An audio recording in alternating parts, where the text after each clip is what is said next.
Hello students, मैं ज्योति आज आपके लिए फिर से लेकर आ गई हूँ आपकी बायोलॉजी की क्लास 10 की बायोलॉजी हम पढ़ रहे थे। हमने अपना पहला चैप्टर जो कि था मानव शरीर की संरचनाएं वो कंप्लीट कर लिया है। आज हम चलते हैं अपने दूसरे चैप्टर पर, दूसरे पार्ट पर, जो कि क्या है आपका जीवन की प्रतिक्रियाएं, जिसे क्या कहते हैं लाइफ प्रोसेस। क्या कहते हैं लाइफ प्रोसेस।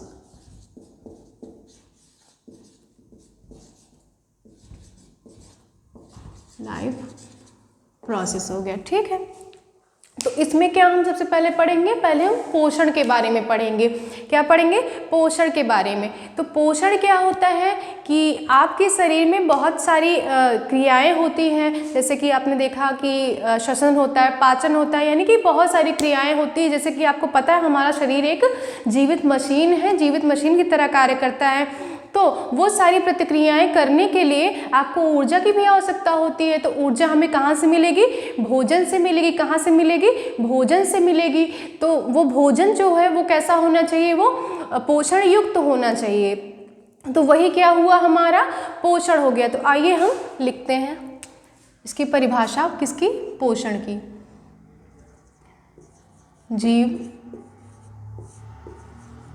जीवन जीने के लिए मैंने इसको सरल भाषा में ट्रांसफर किया है। जीवन जीने के लिए कई क्रिया या प्रतिक्रियाएं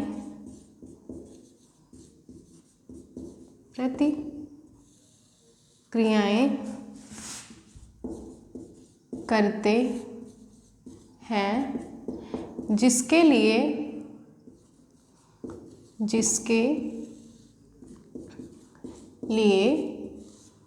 ऊर्जा की आवश्यकता होती। किसकी?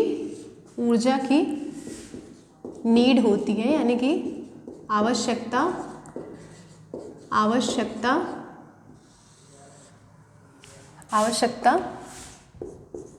होती है। तो ये जो ऊर्जा की आवश्यकता होती है हमें, वो कहाँ से हमें मिलेगी? भोजन से मिलेगी। ये ऊर्जा हमें भोजन से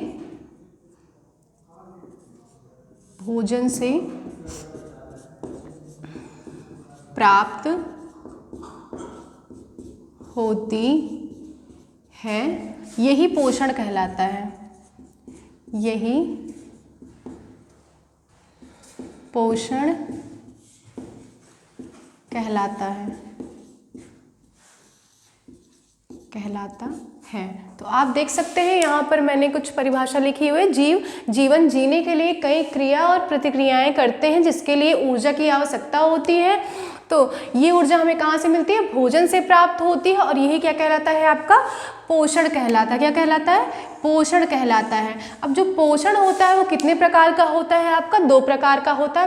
पहला हो गया परपोषी या परपोषण कहते हैं, और दूसरा हो गया, पहला हो गया स्वपोषी, दूसरा हो गया आपका परपोषी हो गया, ठीक है। तो अब इसको हम देखते हैं वो है क्या। पहले यहाँ पर मैंने लिखा हुआ है, ये आपकी जो क्रिया प्रतिक्रियाएं होती हैं वो होती किस प्रकार से, या फिर पोषण किस लिए उपयोगी है, उसके लिए ये टर्म्स हैं कुछ।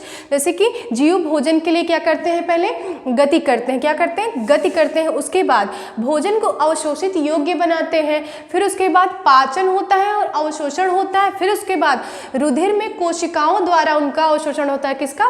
पोषण का अवशोषण होता है। ये पोषण की प्रक्रिया है आपकी। कोशिकाओं द्वारा आपका रुधिर के द्वारा कोशिकाओं में इसका अवशोषण होता है। फिर उसके बाद जीव द्रव्य का निर्माण होता है, जो प्रक्रिया क्या कहलाती है? आपकी स्वांगीकरण यानी कि एसिमिलेशन कहलाती है। फिर क्या होता है? ऊर्जा का उत्पादन होता है। ऊर्जा का उत्पादन किस फॉर्म में होता है? आपका एटीपी में होता है। किसमें? एडिनोसिन ट्राइफॉस्फेट के रूप में होता है। तो आइए हम देखते हैं वो स्वपोषी यानी कि स्वपोषण होता क्या है आपका। स्वपोषण जिसे हम क्या कहते हैं? ऑटोट्रॉफ्स या फिर ऑटोट्रॉफिक न्यूट्रिशन। ठीक है। अब ये होता क्या है, ऐसे जीव जो अपना भोजन स्वयं निर्माण करते हैं उन्हें हम क्या कहते हैं, ऑटोट्रॉफ्स या फिर स्वपोषण। स्व का मतलब स्वयं के द्वारा भोजन को तैयार करना, स्व का मतलब स्वयं के द्वारा, ठीक है, स्वयं के द्वारा। तो आपका हो गया ऐसे जीव जो अपना भोजन, जीव जंतु या फिर पेड़ पौधे जो भी हैं, जीव जंतु अपना भोजन स्वयं बनाते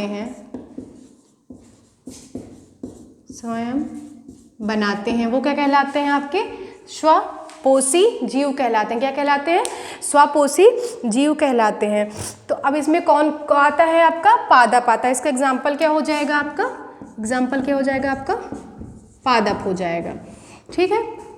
अब हो गया दूसरा, क्या आएगा आपका, परपोषी। क्या आएगा, परपोषण। इसमें क्या आता है, जैसे फोटोसिंथेसिस की प्रक्रिया होती है आपकी स्वपोषी में, सनलाइट आती है, पौधे क्या करते हैं, भोजन बनाते हैं, तो वो किस में आता है, आपका स्वपोषण में आता है। अब हम बात करते हैं परपोषण की, हेटेरोट्रॉपिक न्यूट्रिशन, ठीक है। अब ये क्या होता है, ऐसे जीव जंतु जो अपना भोजन स्वयं नहीं बना सकते हैं, वो दूसरे के ऊपर डिपेंड होते हैं, उन्हें क्या कहते हैं, हम परपोषी जीव कहते हैं। ऐसे जीव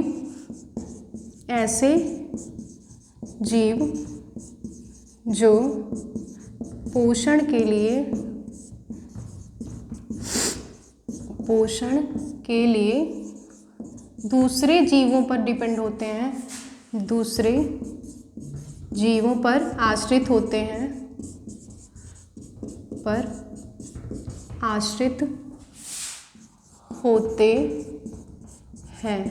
उन्हें क्या कहते हैं, हम परपोषी जीव कहते हैं। अब ये 3 प्रकार के होते हैं। पहला हो गया आपका मृतोपजीवी, दूसरा हो गया आपका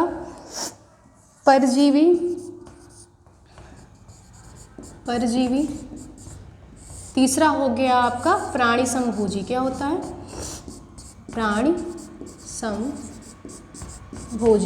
तो आइए देखते हैं ये क्या होते हैं।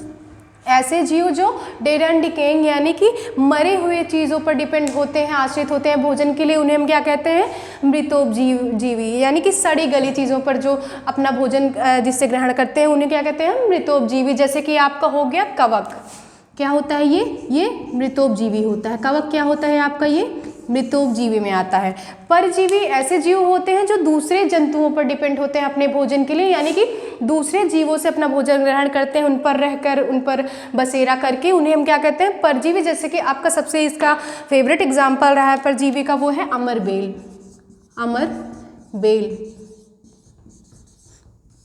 ये एक लता की तरह होता है और एक दूसरे पेड़ पर ये कुछ इस प्रकार से गोल गोल लतानुमा ये रहता है। और प्राणी संभोजी क्या होते हैं, ऐसे जीव जैसे कि हम लोग क्या है, वो हम प्राणी संभोजी। हम क्यों प्राणी संभोजी, क्योंकि जैसे कि हम क्या करते हैं, सॉलिड पार्टिकल्स को इनटेक करते हैं, यानी कि खड़े पदार्थों को हम खाते हैं, जैसे कि चावल हो गया, आपका गेहूँ हो गया, इन सब चीज़ों पर डिपेंड होते हैं। तो ऐसे जीव जो खड़े यानी कि सॉलिड चीज़ों को खाते हैं, उन्हें क्या कहते हैं, हम प्राणी संभोजी। इसमें कौन आते हैं, आपके मनुष्य।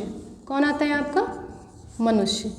तो ये हो गया आपका क्या, पोषण की परिभाषा हो गई। उसके बाद हमने इसकी प्रक्रिया देख ली। उसके बाद हमने बताया 2 भागों में बटा हुआ है, स्वपोषण और परपोषण। स्वपोषण में क्या होता है, ऐसे जीव जो अपना भोजन स्वयं बनाते हैं, जैसे कि पादप हो गए आपके। और फोटोसिंथेसिस के द्वारा प्लांट्स क्या करते हैं, स्वयं ही भोजन का निर्माण करते हैं। दूसरा हो गया आपका परपोषी, उसमें क्या होता है कि ऐसे जीव जो दूसरों पर डिपेंड होते हैं। इसमें 3 पार्ट हो गए आपके, मृतोपजीवी, परजीवी और प्राणी संभोजी। जो आपका मृतोपजीवी होता है ये डेड एंड डिकेइंग यानी कि मरे हुए जीवों पर डिपेंड होता है, जैसे कवक हो गया आपका।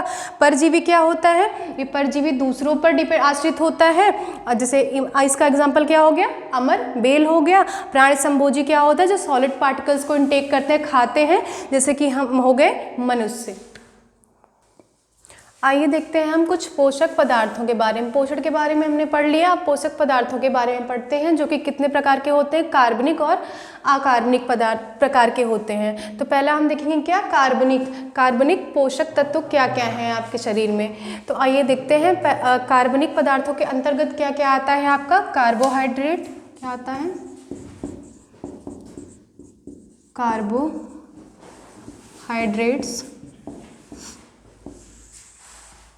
कार्बोहाइड्रेट्स। दूसरा हो गया आपका प्रोटीन,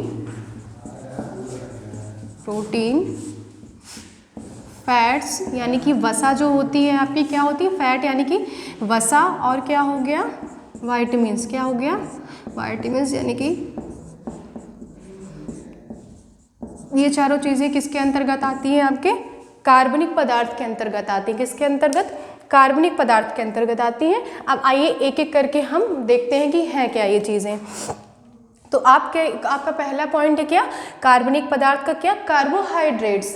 तो आपको अच्छे से पता है कि कार्बोहाइड्रेट्स हमारे लिए कितना ज़रूरी है, हमें उससे एनर्जी प्रोवाइड होती है, क्या होती है, हमें उससे एनर्जी मिलती है। तो ये कितने, इसका जो अनुपात है वो क्या कैसे होता है, कार्बन का 1 रेशियो, हाइड्रोजन का 2 रेशियो और ऑक्सीजन का 1 रेशियो। तो हम इसे क्या बोलेंगे, कार्बन हाइड्रोजन ऑक्सीजन कैसा, 1:2 रेशियो, यानी कि 1:2:1 का रेशियो रहता है किसका, कार्बन हाइड्रोजन और ऑक्सीजन का। ये पाया किस फॉर्म में जाता है, जैसे कि आप जानते हैं कार्बोहाइड्रेट्स हमारे डिवाइड होते हैं, जैसे कि मोनोसैकेराइड्स, डाइसैकेराइड्स ऐसे करके, या फिर पॉलीसैकेराइड्स में डिवाइड होते हैं। और क्या होता है, शुगर इसमें पाया जाता है। क्या होता है, शुगर पाया जाता है। तो शुगर के फॉर्म में कैसे रहते हैं, ये शुगर के फॉर्म में रहते हैं। तो इनमें भी मतलब डिवाइडेशन होता है, जैसे कि आपका हो गया सुक्रोज हो गया, आपका हो गया फ्रक्टोज। ये सब क्या है, ये सब कार्बोहाइड्रेट्स हैं आपके, इत्यादि। क्या हो गया आपके, ये क्या है, ये कार्बोहाइड्रेट्स के अंतर्गत आते हैं। अब इसमें क्या होता है, जो आपकी स्टार्च होती है, क्या होती है आपकी, जो स्टार्च यानी कि मंड होता है आपका, ये क्या होता है, ये भोजन में अघुलनशील होता है। क्या, अघुलनशील होता है। और आपका जो ये शुगर होता है, ये क्या होता है, घुलनशील होता है। क्या होता है, घुलनशील होता है। तो ये हो गया आपका कार्बोहाइड्रेट्स, जो क्या करता है, आपको इंस्टेंट एनर्जी प्रोवाइड करता है। उसके बाद प्रोटीन के बारे में हम देखते हैं। प्रोटीन क्या होती है, आपको ऊर्जा के लिए सबसे ज़्यादा ज़रूरी आपके लिए प्रोटीन होता है, जो क्या बनाता है, जीवित शरीर का 14% भाग बनाता है और मृत शरीर का 75% भाग बनाता है। क्या बनाता है, जीवित शरीर का आपके 14% भाग बनाता है और मृत शरीर का 75% भाग ये बनाता है। किससे मिलकर बना होता है, कार्बन, हाइड्रोजन, ऑक्सीजन, नाइट्रोजन के सहयोग से यह बना होता है। इसमें कुछ ऐसे भी तत्व होते हैं जिनकी आवश्यकता अल्प मात्रा में होती है इनके निर्माण में, जैसे कि आपका हो गया गंधक, आयरन और आयोडीन। ये कैसे होते हैं, ये आंशिक रूप से पाए जाते हैं। अब प्रोटीन की संरचना जो होती है वो भी आप जानते हैं, वो जटिल संरचना होती है। कैसी संरचना होती है, वो जटिल संरचना होती है। और इसके स्रोत कौन कौन से हो गए, जैसे कि मछली है, अंडा है, दालें हैं। कहा जाता है ना कि दाल खाना चाहिए, तो दाल जो है खाने से क्या होता है, हमें अधिक मात्रा में प्रोटीन मिलता है। और जो नॉनवेज खाते हैं वो मछली और अंडा का सेवन कर सकते हैं प्रोटीन के लिए। और इसमें जो सबसे इम्पॉर्टेंट जो प्रोटीन है वो क्या है, हमारा अमाइनो एसिड यानी अमीनो अम्ल, अमीनो एसिड। ये आपका क्या होता है, ये जीव द्रव्य निर्माण में सहयोगी होता है। क्या होता है, जीव द्रव्य निर्माण में सहयोगी होता है। एक मनुष्य के अंदर 20 अमीनो एसिड की आवश्यकता होती है जीव द्रव्य निर्माण में। कितने, 20 अमीनो एसिड्स, ठीक है। तो ये क्या हो गया, 10 जो होता है वो आपको भोजन के द्वारा आप ही कहा जाता है। अच्छे से भोजन लीजिए जिससे कि हमारे शरीर में प्रोटीन का सिंथेसिस हो सके। तो जो 10 अमीनो एसिड होता है वो क्या होता है, वो भोजन से हमें प्राप्त होता है। लेकिन जो 10 अमीनो एसिड की संख्या होती है वो कहाँ से हमें मिलती है, वो हमारे शरीर के अंदर हमेशा बनता रहता है, वो हमेशा ही रहता है। तो भोजन से हमें जो प्राप्त होता है वो कितना होता है, 10 होता है। 10 क्या होता है, हमें भोजन से प्राप्त होता है, भोजन से प्राप्त होता है। और 10 हमारे शरीर के अंदर रहता है, 10 हमारे शरीर के अंदर रहता है, शरीर में रहता है।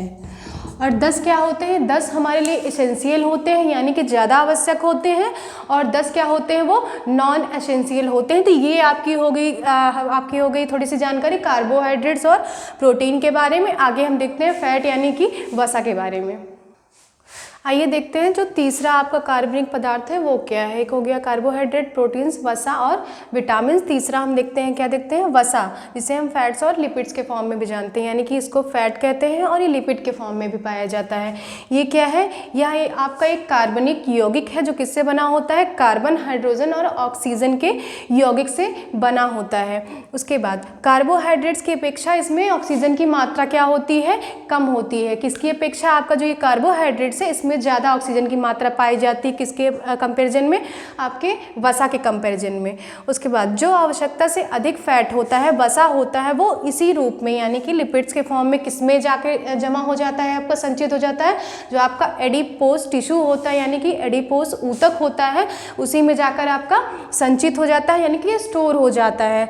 और इसके स्रोत कौन कौन से हैं आप देख सकते हैं, जैसे कि हो गया दूध, घी, सरसों। तो ये आपका हो गया वसा यानी कि फैट्स हो गए आपके। उसके बाद इसके कार्य क्या है? ये क्या करता है? आपके ऊर्जा का उत्पादन करता है और प्लाज्मा मेम्ब्रेन जो आपकी झिल्ली होती है सेल्स के बगल, उसके फॉर्मेशन में भी ये हेल्प करता है, सहायक होता है। और ये क्या करता है? आपके शरीर के तापमान को बैलेंस करने में, उसका भी संतुलन बनाने में सहायक होता है। तो ये क्या हो गया? आपका वसा हो गया। वसा के बारे में भी पढ़ लिया। आगे हम देखेंगे विटामिन्स की, विटामिन्स के बारे में क्या करें। आपका चौथा क्या है? विटामिन्स है। तो आइए देखते हैं ये क्या होता है। विटामिन्स जो होता है वो हमारे शरीर में बहुत ही कम मात्रा में आवश्यक होता है, बहुत ज़्यादा हमें लेने की ज़रूरत नहीं होती है। तो दो तरह से होता है, एक होता है जो जल में घुलनशील होता है, एक होता है जो जल में अघुलनशील होता है। तो जैसे हमारा हो गया ADEK, ये क्या होता है आपका? ये घुलनशील होता है। कैसा विटामिन होता है? ये घुलनशील होता है, घुलनशील होता है। और बाकी कौन सा बचा है आपका? B और C। तो ये क्या होता है? ये इनसॉल्युबल होता है, यानी कि अघुलनशील होता है, अघुलनशील होता है। तो अब देखते हैं हम इसके कौन कौन से प्रकार होते हैं। ये आपके प्रकार हो गए। और इसमें क्या है आपका? किस चीज़ की, यानी कौन से विटामिन की कमी से कौन सा रोग हमें होता है। तो ये क्या है? ये आपका विटामिन का नाम है। और ये क्या हो गया आपका? ये रोग हो गए जो इनकी कमी से आपके शरीर में होते हैं। तो ये क्या है? विटामिन है। और ये डिसीज़ यानी कि रोग है। तो आइए देखते हैं। तो विटामिन B1 क्या होता है आपका? थायमीन होता है। जब इसकी कमी हमारे शरीर में हो जाती है तो क्या हो जाता है? बेरी रोग हो जाता है। कौन सा हो जाता है? बेरी। विटामिन B2 कौन सा होता है? राइबोफ्लेविन होता है, जिसकी वजह से हमें क्या हो जाता है? स्किन डिसीज़ यानी कि हमारी त्वचा में जो भी कमियाँ, सूखापन हो जाता है, वो क्या होता है? किसकी कमी से? राइबोफ्लेविन की कमी से होता है। B3 क्या होता है आपका? पेंटोथेनिक होता है। क्या होता है? पेंटोथेनिक होता है, जिससे आपने सुना होगा चर्म रोग के बारे में। तो किसकी कमी से होता है आपके शरीर में? विटामिन B3 की कमी से होता है। B5 क्या होता है? निकोटिनिक एसिड होता है। क्या कहते हैं इसका साइंटिफिक नेम क्या है? निकोटिनिक एसिड होता है। इससे क्या होता है? पेलाग्रा रोग हो जाता है, जो इससे क्या होता है? जीभ आपकी टेढ़ी हो जाती है या फिर कुछ ऐसा डिसऑर्डर हो जाता है। और B6 क्या होता है आपका? पायरिडॉक्सिन होता है। क्या होता है? पायरिडॉक्सिन होता है, जिसमें क्या होता है आपको? एनीमिया यानी कि हीमोग्लोबिन की कमी आपके शरीर में हो जाती है। क्या हो जाता है? हीमोग्लोबिन की कमी हो जाती है। विटामिन B12 क्या होता है आपका? साइनोकोबालामिन। इसमें क्या पाया जाता है आपका? कोबाल्ट धातु, एक आपने सुना होगा। तो इसमें क्या पाया जाता है? कोबाल्ट पाया जाता है। इसका क्या नाम है? साइनोकोबालामिन। इसमें क्या होता है कि आपकी वृद्धि जो होती है शरीर की, वो धीमी हो जाती है जब इसकी कमी होती है, और रक्त अल्पता हो जाती है। उसके बाद B12 के बाद आपका H हो गया। इसको क्या कहते हैं हम? बायोटीन कहते हैं। क्या कहते हैं? बायोटीन कहते हैं। इसमें क्या होता है? हमारे बाल झड़ने लगते हैं और बहुत सारी हमें जैसे कमजोरी महसूस होने लगती है। ये सारी चीज़ें आपकी बायोटीन की कमी से होती हैं। एस्कॉर्बिक एसिड को क्या कहते हैं हम? C से रिप्रेजेंट करते हैं। कौन सा विटामिन हो गया आपका? C हो गया, जो किस में पाया जाता है? जैसे कि नींबू हो गया, खट्टी चीज़ों में पाया जाता है। इससे क्या होता है? इससे हमें कमज़ोरी महसूस होती है और हेयर फॉल वगैरह भी, जैसे नाखून हमारे ख़राब हो जाना, हेयर फॉल होना, ये सारी चीज़ें किससे होती हैं? एस्कॉर्बिक एसिड की कमी से होती हैं। और विटामिन ए क्या हो गया आपका, इसको क्या कहते हैं हम? रेटिनॉल कहते हैं। इसमें कौन सा रोग होता है आपको? रतौंधी हो जाती है। रतौंधी यानी कि रात में जैसे हम नींद में चलने लगते हैं, तो वो सारी चीज़ें, इसकी शायद ऐसा कुछ होता है कि दिन में नहीं दिखाई देता है, ऐसा रोग होता है। और विटामिन डी हो गया आपका कैल्सीफेरॉल जिसे कहते हैं, तो इसमें रिकेट्स रोग या फिर रिकेट्स होता है, और एक हड्डियों का रोग होता है जिसे हम क्या कहते हैं? ऑस्टियोमलेशिया कहते हैं। इसमें हड्डियाँ क्या होती है हमारी? कमज़ोर हो जाती हैं। तो वो किस में होता है? विटामिन डी की कमी से होता है। विटामिन डी हमें कहाँ से मिलता है? सूर्य की रोशनी से मिलता है। इसीलिए कहा जाता है कि सूर्य की रोशनी भी हमारे लिए आवश्यक है, जिससे क्या होती है? हमारी हड्डियाँ मजबूत रहती हैं।